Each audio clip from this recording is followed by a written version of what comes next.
Good morning, fam. I'm out here on the 500 block of Baker Street at Division. And as you can see, some demolition is about to occur. I, I'm guessing by the presence of an actual gate that this is a state demolition site. This is a core demolition site, if I had to guess.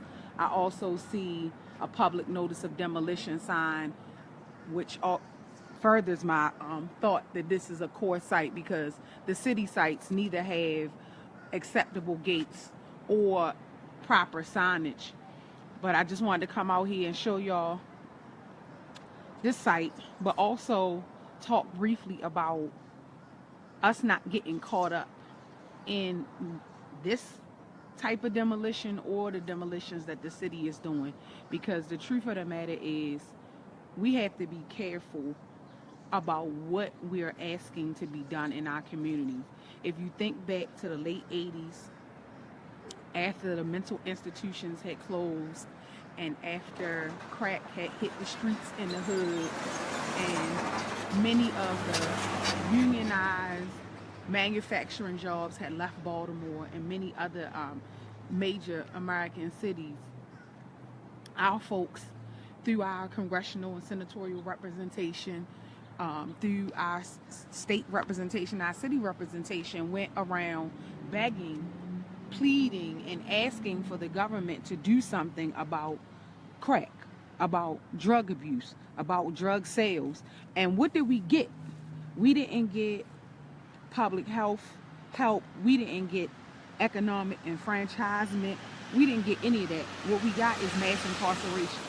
So I'm suggesting that we be careful what we go asking our representation at the city, state, and national level for in terms of blight solutions.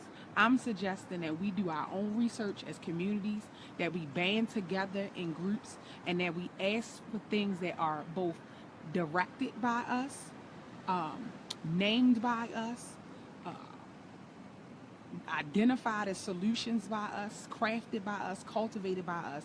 Because if not, what we likely will have is a replay of what happened as a result of us asking for help, asking for someone to do something about drugs. Well, someone did do something, and what they did was further destroy and damage our community. So that's not what we want in terms of blight. We don't want $300,000 homes necessarily right here. You know, that may not be what we as a community decide that this space should be, right? We want to make sure that whatever commercial space comes and replaces this space, if it's commercial space, that there's ownership for black people. With 400,000 people in a city of 600,000, yet we only own 2% of the commercial and real retail space. That can't work, because that means when you want to rent something, when you want to start a store, and when you want to do A, B, and C, you can't get easy access to space where you are supporting a black business. That doesn't work. So blight, just tearing down properties does not remedy blight. And so we have to be on our game. We really need to be studying. We really need to be researching. But as it pertains to these particular properties, this whole block right here, it looks like this demolition is going to be done in a way that is pretty safe. I'm going to keep following it, but also I'm going to drop in the comments the petition that we're running to bring some awareness to how the city is not protecting us at its demo sites, how it's not putting up gates, how it's not putting up wind guards, how it's not wetting, how it's not following the contract. So I want you to read it, family, share it. If you agree with what's in the petition, please sign it.